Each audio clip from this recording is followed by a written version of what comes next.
devido à quantidade de temas que cercam esta santa convocação de Yom Teruah, ela mesma é conhecida por diferentes nomes. E toda vez que nas escrituras hebraicas temos pessoas com diferentes nomes. Imagine, Moshe Rabbeinu teve 19 nomes diferentes.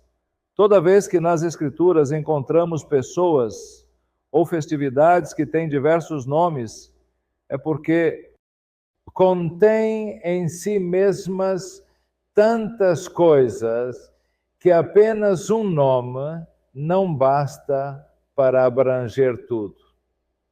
Então são dados diferentes nomes. Por isso, Mashiach tem diferentes nomes na Torá também, com muitos nomes. O nome próprio do nosso Rebbe era Yehoshua, mas do ponto de vista profético, o Mashiach é conhecido por muitos nomes. Por quê? Por que tantos nomes? Porque o conteúdo é tão vasto, o trabalho atribuído a essa pessoa, que um único nome não cobre tudo. Então, são dados diferentes nomes. Esse é o caso de Yom Teruah, que tem diferentes nomes, cada um procurando expressar a multiplicidade de conteúdo que esta santa convocação representa. Mas, talvez, um dos nomes mais enigmáticos de Yom Teruah seja o dia oculto. Esse é um dos nomes mais enigmáticos que Yom Teruah possui. Mais do que Rosh Hashanah, é o dia oculto ou o dia que ninguém sabe. O dia que ninguém sabe. Uma vez perguntaram ao nosso Rebbe quando será o tempo para a revelação do Mashiach ben David. Perguntaram ao mestre. Quando aparecerá Mashiach ben David? E o que disse o Rabino? O Rabino disse, Vegayon, Hafu, Ve'azah, ele ouviu? En Eish Yodea. Nenhum homem sabe. Hoje, ninguém sabe. O dia e a hora, ninguém sabe. Quando Yeshua disse, ninguém sabe, possivelmente estava fazendo uma alusão velada ao Yom Teruah, porque Yom Teruah era conhecido como o dia oculto, o dia que ninguém sabe. No livro dos Salmos, por exemplo, no capítulo 81 do livro dos Salmos, no verso 4 do Saltério diz, toquem a trombeta na lua nova, toquem a trombeta na lua nova, no dia designado, no dia da nossa festa solene. Onde está a tradução? Dia designado, na verdade, se lê no momento do nosso ocultamento, no momento do nosso ocultamento, da nossa solenidade, do nosso dia festivo. A que festividade o Salmo 81 está se referindo? A apenas uma festividade em todo o calendário bíblico que está ligada à lua nova, à lunação. O resto das festividades, das santas festividades bíblicas, sempre caem em torno da lua cheia. Apenas uma, só uma, cai no tempo da lua nova, de Rosh Hashanah. É precisamente por isso que quando o Salmo está falando do dia do nosso ocultamento e o liga à lua nova, está falando da única festa que ocorre com a lua nova na Torá. E essa festa é Yom Teruah. De fato, a Torá não fala muito sobre este festival. Se você lê o que a Torá nos diz sobre este festival, não há muitos detalhes. O máximo que a Torá diz é: nesse dia, toquem o shofar. Só isso. Toquem o shofar. Que toquemos a trombeta bíblica. Mas não há maiores liturgias. Não há maiores protocolos. Apenas que toquemos o shofar. Agora bem, sabemos pelas escrituras e pelas memórias do nosso povo que na época em que os filhos de Israel estavam no deserto, quando a nuvem de glória se movia, indicando que era hora de partir. Que era hora de ir para outro lugar, era avisado ao povo tocando a trombeta, possivelmente tocando o shofar, um certo toque do shofar serviria para anunciar ao povo que havia chegado a hora de mudar de acampamento, que havia chegado a hora de sair de onde estavam e ir para outro lugar. De modo que quando este Salmo 81 afirma tocar a trombeta na lua nova, no dia oculto, no dia da nossa solenidade, pode estar fazendo uma referência histórica à nova situação profética que o salmista estava vivendo. Pense nisso. Toquem o shofar no dia em que nos ocultamos, no dia escondido, no dia em que nos escondemos. Mas qual é o dia em que nos escondemos? Qual é o dia escondido? Qual é o dia quando nos ocultamos? Esse dia é Yom Teruah. Yom Teruah, Rosh Hashanah. Como você vê, em Yom Teruah, tudo está envolto em um mistério único entre todas as festividades. Portanto, quando estamos nos aproximando de Yom Teruah, quando estamos nos aproximando de Rosh Hashanah, estamos nos aproximando do dia que ninguém sabe. Isso parece uma contradição. Como vamos nos aproximar de um dia que ninguém sabe? Se ninguém sabe qual é o dia, como sabemos que estamos nos aproximando desse dia? É um mistério. Com o que temos aqui, estamos nos aproximando do dia em que seremos escondidos. Estamos nos aproximando do dia em que seremos levados para um lugar que ninguém sabe. E seremos levados para um lugar que ninguém sabe. Não para celebrar uma festa, não para celebrar um casamento, não para celebrar um aniversário. Isso foi adicionado depois.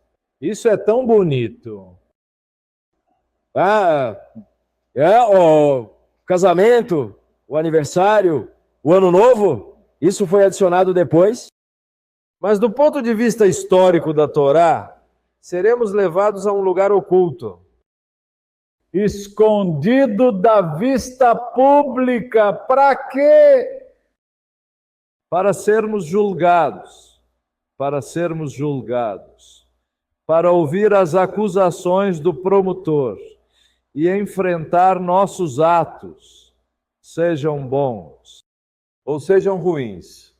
Em outras palavras, meus amigos, Yom Teruah, Rosh Hashanah, o dia que ninguém sabe, o dia oculto, é uma referência a quando nos levarão a um lugar separados e escondidos do resto da criação.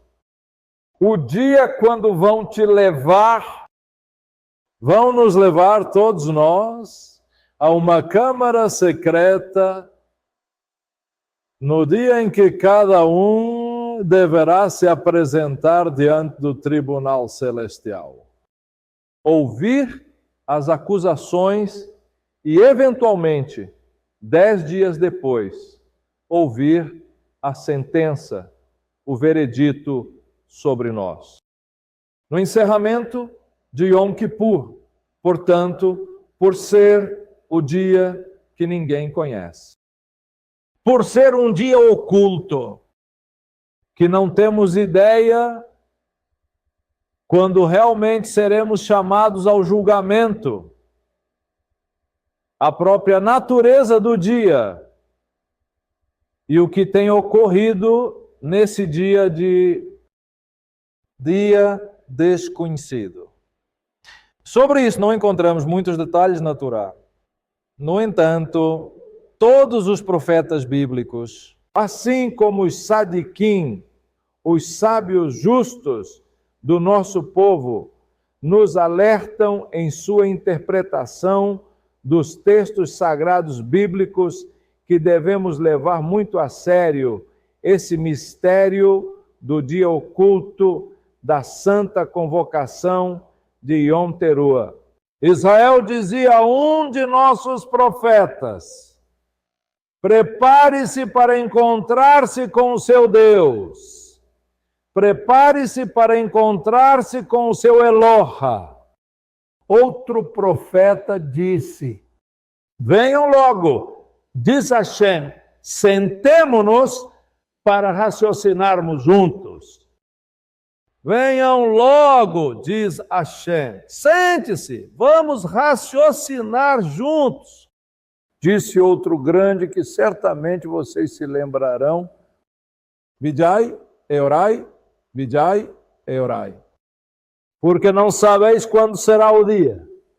Se ao primeiro vigília, se à meia-noite, ou se ao canto do galo da madrugada, se era mesmo um galo a ave,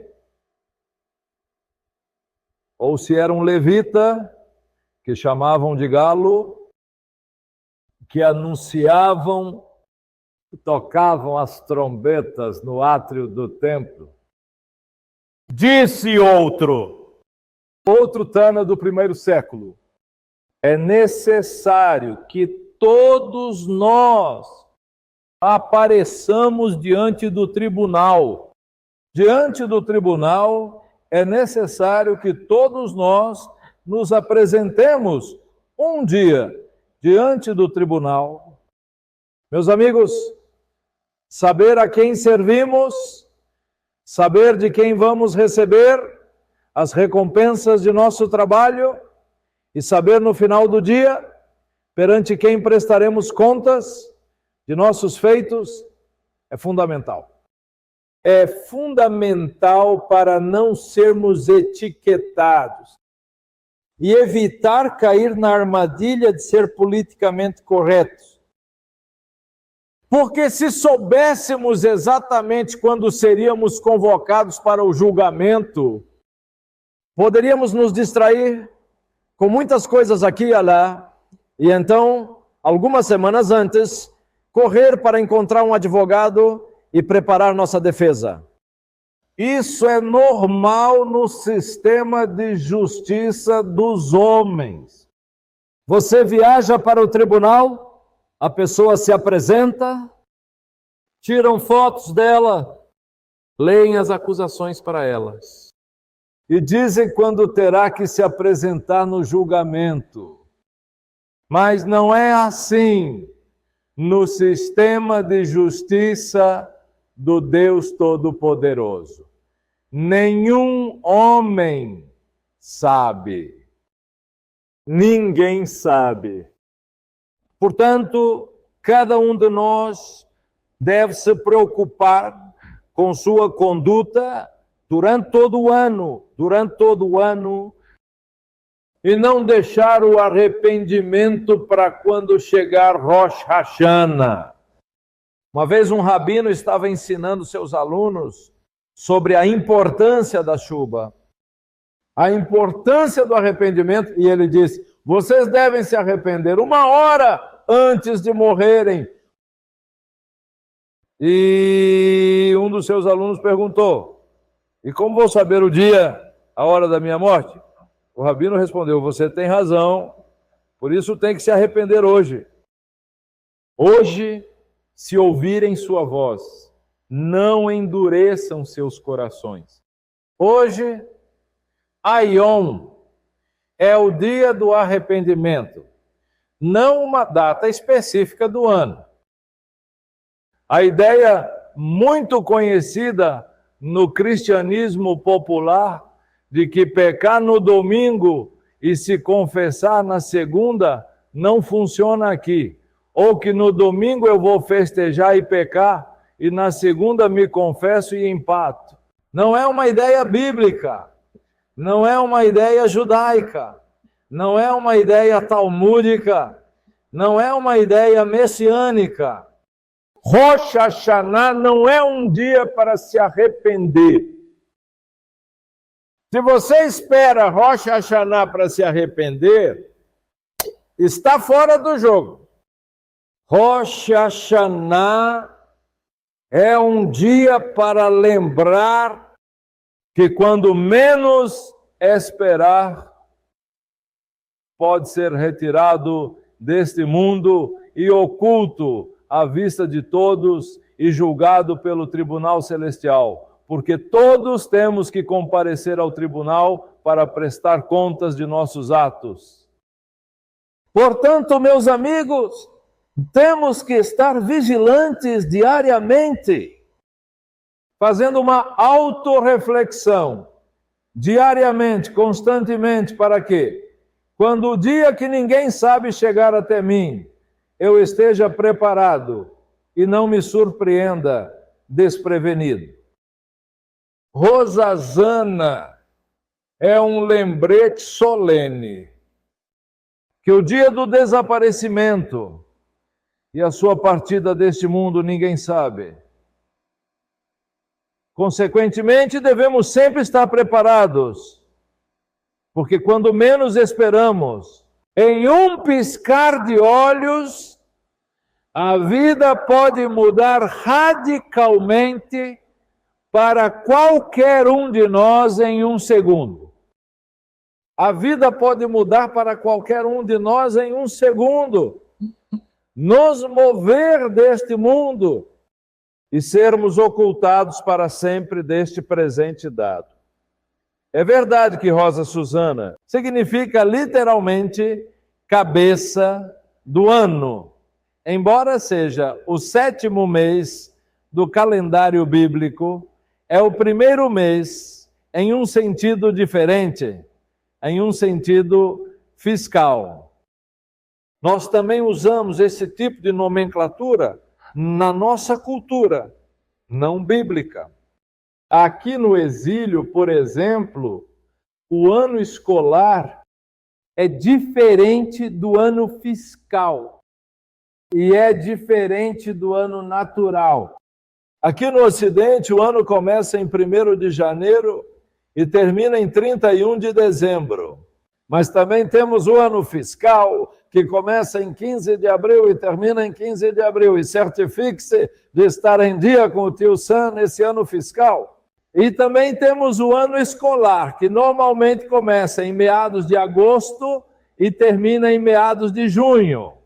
Temos diferentes anos, assim como também nas Escrituras. Nesse sentido, Rosh Hashanah é a festividade que marca o ano fiscal do nosso calendário. Ano novo fiscal do nosso calendário é um dia de reflexão, é um dia de renovação espiritual. Ouvir o som do shofar, sabendo que representa julgamento. Que a cada Rosh Hashanah, cada Yom Teruah, é um ensaio para o dia em que, segundo nossos profetas, Deus Altíssimo trará cada pessoa a julgamento. Toda pessoa que já morreu, estão mortas ou estão vivas. Quando esse dia chegar, todos serão apresentados diante do tribunal. No final da história, quando o tempo dado a cada um para viver nesta terra terminar. E como é um ensaio do que será o juízo final e o destino final que será atribuído a cada ser humano, a cada ano, sempre que chega Yom Teruah, Rosh Hashanah, é um ensaio disso, é uma prática. E, portanto, em Yom Teruah, em Rosh Hashanah, é o dia, preste muita atenção nisso, porque é real, não é uma metáfora, não é um midrash, é real. Em cada Rosh Hashanah, em cada Yom Teruah, chegamos no dia em que Deus Altíssimo julga anualmente todas as pessoas com base em todas as acusações contra elas, por todas as ações cometidas no ano passado. E por 10 dias, o Tribunal Celestial nos examina, revisa o caso, e quando chega Yom Kippur, é decidido como será sua sorte para o próximo ano. Assim seremos tirados da fila, levados para uma sala privada, vão nos colocar num detector de mentiras, vão nos passar por raio-x, e todos seremos examinados, nossas ações avaliadas, nossos pensamentos avaliados, os desejos íntimos do nosso coração avaliado, tudo passará diante do tribunal celestial. Como vê, Yom Teruah não é um dia qualquer. Pelo contrário, é o mais misterioso e solene, considerando que dependemos desse dia para saber qual veredito o tribunal celestial vai impor para o resto do ano.